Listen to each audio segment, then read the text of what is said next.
Welcome to this episode of Mercy Can't Stop Her, the podcast where we share the stories of women's resilience through chaos, crisis, and the challenges of life. I am your host, Judith Kambia Obatusa, JKO. Every time I introduce a new episode of Mercy Can't Stop Her, or I describe Mercy Can't Stop Her, I talk about sharing the stories of women's resilience. But on Mercy Can't Stop Her, we also share the tips and practices that those of us who are still in the trenches of life can apply to bloom in the place of pain and thrive where we are planted. Today is one of those episodes where we share a tip or a practice in the middle of a person's story. Well, first of all, before we get into today's episode, I want to say thank you to you, my tribe. Those of you who are following Mercy Can't Stop Her, who listen to the episodes, who give me feedback on how the episodes are impacting you. I want to thank you because without you, it would be futile. My efforts to help another woman who is going through a difficult time in life. On today's episode, I'm going to talk about what I said about blooming in the place of pain. We've been talking a little bit about that. Last episode, we talked about the danger of a single story. I was going to share an interview with a guest today, but this morning, I woke up to the news that one of my high school mates had passed on. Prior to this morning's message, or to this morning's news, I had been thinking about what I'm about to start talking about as something I wanted to share on the episode. But this news confirmed that this is what we need to talk about today. Sometimes we find ourselves in a place where things are really difficult and we can barely keep our head above water. And because our lives are not perfect, because we have so many things that remind us that we are not perfect and our lives are not perfect. It could be in a bad relationship and there are children involved and all the needs of children and being able to keep going as a woman. Because as women, we play so many roles. We wear so many hats. And we always put ourselves aside to push on to fulfill those roles. But while we're in these difficult situations, how do we keep our spirits from losing hope? How do we keep our spirits from losing the will to keep going? How do we keep ourselves from hiding? Because our lives are not perfect and everybody around us knows it. So we want to hide. And not only do they know it, some people delight in reminding us, either by the way they treat us or by the way they speak to us. They remind us of how things aren't working. Sometimes in their bid to help, they trigger us into a place of despondency and despair. So, how do we keep going? I will use myself as an example and I will mention some things I learned along the way. And not only myself as an example, if you go back to other episodes of Mexican Stopper where we've had interviews with guests, past episodes of Mexican Stopper, you will see a thread that runs through the stories of my guests. They had to show up even when all they wanted to do was run and hide. And one thing that has worked for me and for other people is when you see that the life you have is beyond just living for yourself and these people in your immediate family who are sometimes the reason for you wanting to hide. The life you have is a gift. The life we have is a gift. And every minute of our lives count. If today were your last day on earth, will you want to go and not leave a mark? Will the sadness that you feel or the heartache that you live with, will that be all there is to remember of your time on earth? This is a question I ask myself all the time. When I did not know some of the things I share on this podcast,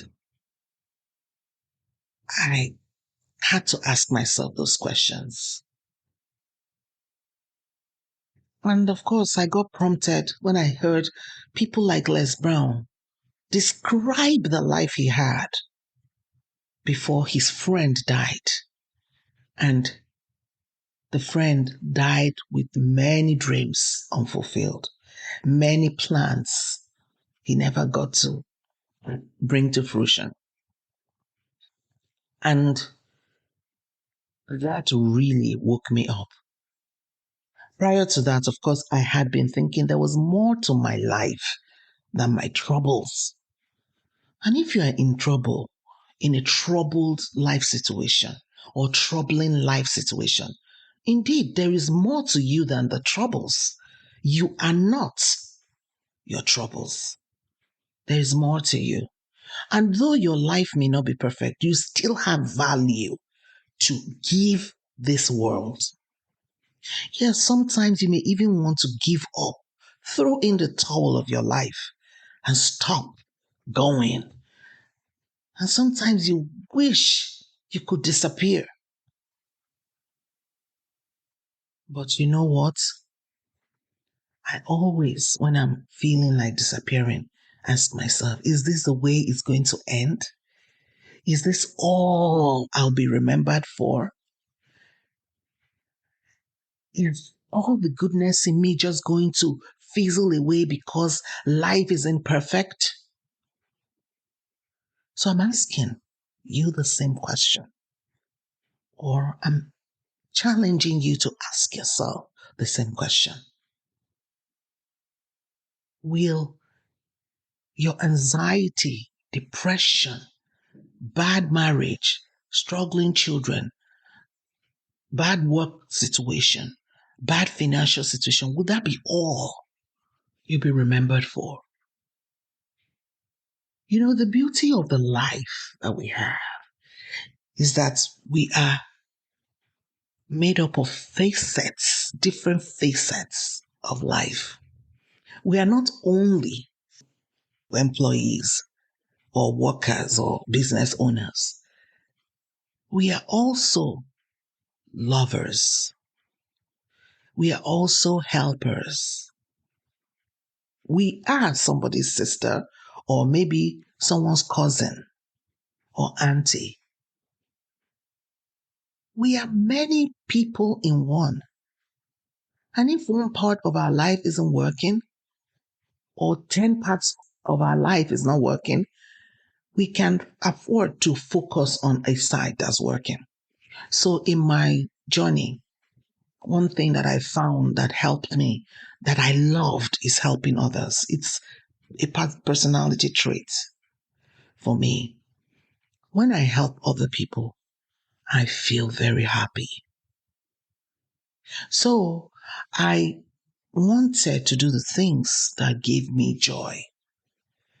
Okay, my relationships were not giving me joy. But if I stepped out and helped others, I would have joy. I will be able to see something that makes it worthwhile. I was driving my son the other day, and he had a situation with his feet, his two feet have something going on there. Maybe athlete's foot, we're not really sure. But it's an infection, and he couldn't walk and everything. And I took him to the ER and spent 6 hours plus, and there was no magic wand. I had to go back home with him. He was hobbling out of the hospital, and a woman was walking behind us, and she was trying to go up the stairs, and she was like, "You can do it, you can do it." And my son went up the stairs. Then she stopped and started talking to me. She told me her daughter tripped and caught her veins, the veins on the top of the ankle, and because the veins on top of her ankle, everyone has that. Because of that, she is going to walk with a kind of limp. She's 20 years old because of the kind of accident she had.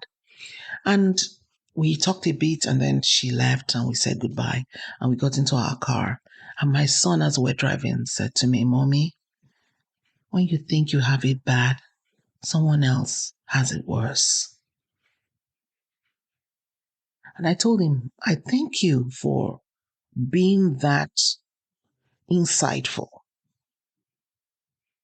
Truly, it is true that sometimes we think that our situation is the worst, but someone else has it bad or worse. We see someone who has it worse, or we see someone we can help even in our situation. Because I started to tell her, why don't you consider this, consider that? With my own challenges, my son, I have something to offer. And she said, okay, she's going to try some of the things I mentioned. So no matter our situation, we still have something to give. In I think it was 2018 or 2017, I was the social secretary for a diasporic organization in Windsor. And we have a yearly gala and fundraiser. And I got the CEO of the United Way in the city, in that city, to be our keynote speaker. And she talked about the power of volunteering, how volunteering empowers you, even if your life isn't perfect.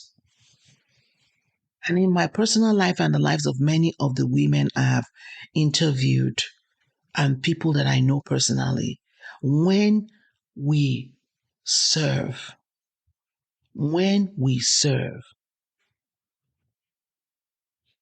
we are able to see ourselves as valuable members of the society.